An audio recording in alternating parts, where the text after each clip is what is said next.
He remembered the loss of his wife's honor and the tragedy by which it was wound up. He immediately and warmly offered all the assistance which he could afford them. "There is no time to be lost then, good sir," observed the horseman. "My daughter is chilled with the frost, and cannot hold out much longer against the severity of the weather." "Follow me," replied my father, leading the way towards his home. "I was lured away in pursuit of a large white wolf," observed my father. "It came to the very window of my hut, or I should not have been out at this time of night." "The creature passed by us just as we came out of the wood," said the female in a silvery tone. "I was nearly discharging my piece at it," observed the hunter, "but since it did us such good service, I am glad that I allowed it to escape."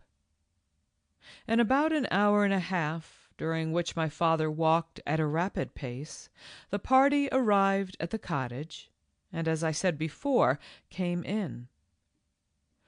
"We are in good time, apparently," observed the dark hunter, catching the smell of the roasted meat as he walked to the fire and surveyed my brother and sister and myself. "You have young cooks here, mynheer." "I am glad that we shall not have to wait," replied my father. "Come, mistress, seat yourself by the fire. You require warmth after your cold ride." "And where can I put up my horse, mynheer?" observed the huntsman. "I will take care of him," replied my father, going out the cottage door. The female must, however, be particularly described. She was young, and apparently 20 years of age. She was dressed in a traveling dress, deeply bordered with white fur, and wore a cap of white ermine on her head. Her features were very beautiful, at least I thought so, and so my father has since declared. Her hair was flaxen, glossy and shining, and bright as a mirror, and her mouth, although somewhat large when it was open, showed the most brilliant teeth I have ever beheld. But there was something about her eyes, bright as they were, which made us children afraid. They were so restless, so furtive. I could not at that time tell why, but I felt as if there was cruelty in her eye. And when she beckoned us to come to her, we approached her with fear and trembling. Still, she was beautiful, very beautiful. She spoke kindly to my brother and myself, patted our heads, and caressed us. But Marcella would not come near her. On the contrary, she slunk away and hid herself in the bed, and would not wait for the supper which half an hour before she had been so anxious for. My father, having put the horse into a close shed, soon returned, and supper was placed upon the table. When it was over, my father requested that the young lady would take possession of his bed, and he would remain at the fire and sit up with her father.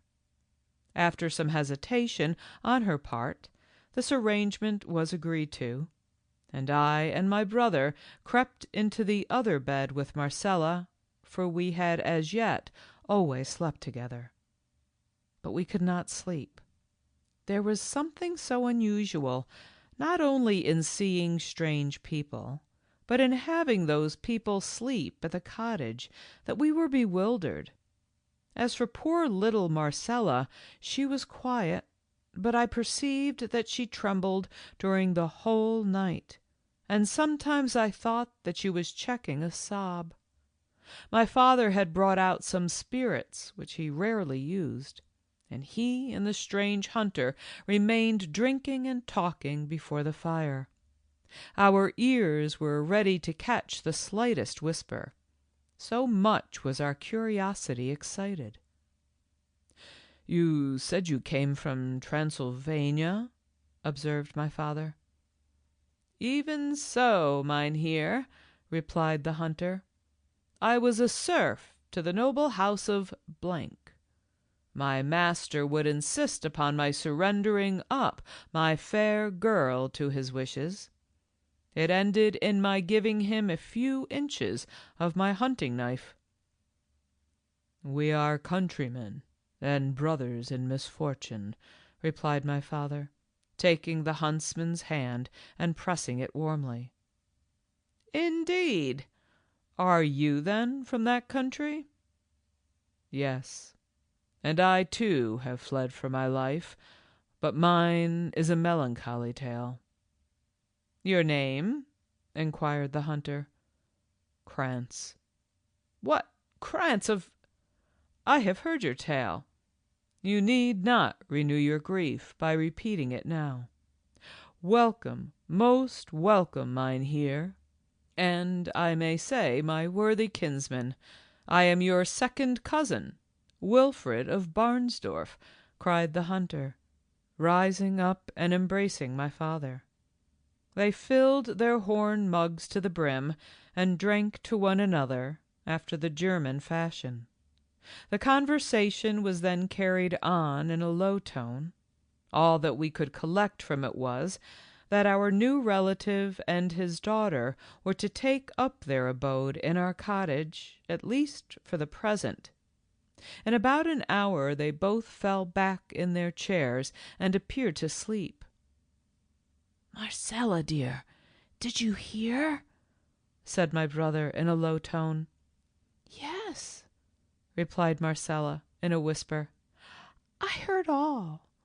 Oh, brother, I cannot bear to look upon that woman. I feel so frightened." My brother made no reply, and shortly afterwards we were all three fast asleep. End of Section 21. The Werewolf, Part 1.